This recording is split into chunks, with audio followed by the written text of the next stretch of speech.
বিএনপিতে গালাগালি করেছে, আর একটু গালাগালি করার সুযোগ পেল আর কি। আগে তিনজন মুরব্বী নিয়ে কথা, মুরব্বী নেতা নিয়ে কথা, আগে মাপছে আনি প্রত্যেকে শ্রদ্ধাভাজন রাজনীতিবিদ। প্রথমে মির্জা ফখরুল ভাই, ইন্ডিয়া যে ফ্যাসিবাদ চালাইলো, কোনোদিন কইছে বিএনপি ইন্ডিয়া ক্ষমা চাইতে? নাকি বলবে জিয়ারে তো খুন করেছে তাই না? এটা কোনোদিন বলিছে? বলে নাই। কিন্তু ইন্ডিয়া আমাদের বন্ধু দেশ বলতে বলতে মুখে ফেনা তুলে ফেলিছে দেখেন। ভারত আমাদের প্রতিবেশী, সবচেয়ে বড় প্রতিবেশী, আমাদের বন্ধু। আমাদের যুদ্ধের সময় 1971 যুদ্ধের সময় আমাদের সহযোগিতা করেছিল। যাই হোক মির্জা ভাই, আপনি তো বলেন মুক্তিযুদ্ধ করেছেন, এটি সেই সময়ের গল্প শুনবার চাই। মানে কোটি কোটি যুদ্ধ করেছেন, কোটি ট্রেনিং নিছেন, কারা কারা আপনার সহযোদ্ধা ছিল, কবে অস্ত্র জমা দিলেন, কি অস্ত্র ব্যবহার করেছেন, মানে হাউস আছে কেন পাকিস্তানের উপরে যেমন বিলা। আপনি তো মনে লয় যে শখানিক পাকিস্তানি আমি জয় বাংলা করেছেন, না গল্প করবেন হাউস আছে আমার কলে। চুপি চুপি কই মির্জা ভাই, আপনার উপরে না হেভি স্টাডি করেছি। কেন করেছি জানেন? আপনারা বোঝার জন্যে স্টাডি করে পেয়েছি কি জানেন? না খারাপ কিছু কমু না, আপনার লাইফ হিস্ট্রি কিন্তু ইন্টারেস্টিং।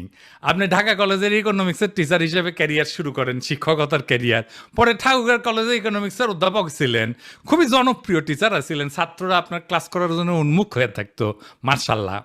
আবার অদ্ভুতভাবে আপনি বাংলাদেশ সরকারের পরিদর্শন এবং আয় ব্যয় পরীক্ষণ অধিদপ্তরের একজন অডিটর হিসেবে কাজ করেছেন।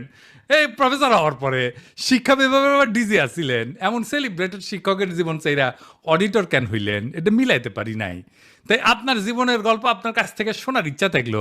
আমার ক্ষুদ্র ভ্রাতার ভগিনীরা আপনাদের কয়ে রাখি, কারো সম্পর্কে জানতে হইলে এভাবে ডিক করবেন, খুঁড়বেন, তারপরে তাই আপনি ভালো তার ডিল করতে পারবেন। যাই হোক, এবার আর এক বিএনপির সিনিয়র নেতারে নিয়ে আলাপ করি। এবার মির্জা আব্বাস ভাই।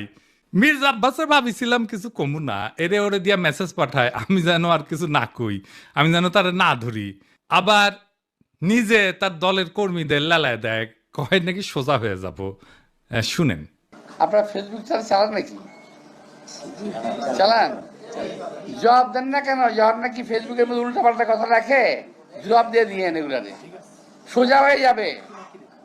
মিথ্যা কথা বলবেন, অপপ্রচার করবেন, অপকথা বলবেন, কথা বলবেন, কুকথা বলবেন, একটা মানসিক চরিত্র হরণ করবেন, এগুলো কি ভাই?